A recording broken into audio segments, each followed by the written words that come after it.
certain expenditures that has dug a deeper hole. It's like, and people said this at that time, that we were in a hole and we were digging another deeper hole to cover up the hole that we were in. You know, that's basically what we're done. And right now, we're even deeper in the hole as it is. And there we have a Senate president who is now an ordinary member of the National Assembly, you know, saying, oh, no, this is not the figure we approved. This was this figure we approved. But at that time, there were senators who were crying that this was in contravention of the CBN Act. It was against the law. Can senators actually just say it was okay for them to have gone against the law? They make laws. No. It was not against the law. It was a conditional approval. Remember, subject to the provision of how the money was used for and what was the source of, how the CBN sourced the money to fund the ways and means. Where did they get the money from? Did they print it?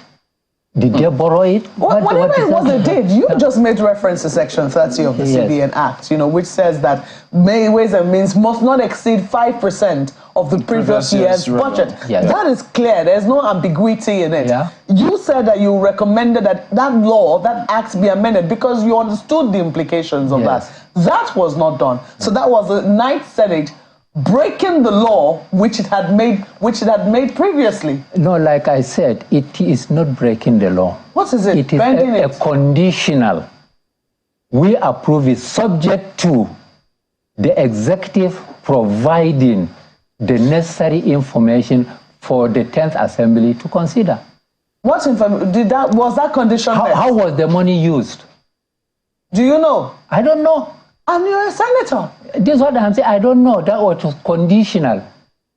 But it has to be approved, but subject to the executive side giving us how the money was used.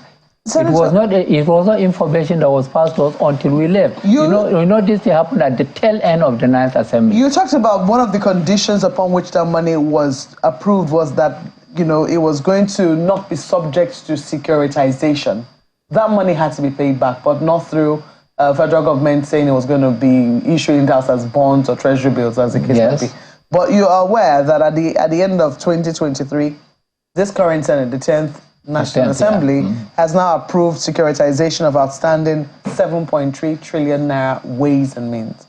Are you aware of that? Well, I'm not part of it, so I wouldn't know whether they did or not, because I know there was a bill that was put for the amendment of CBN Act. So I don't know whether it has passed through or it has not passed through. I don't know what stage it is. But technically speaking, Section 38 has to be amended to accommodate securitization. Okay. Well,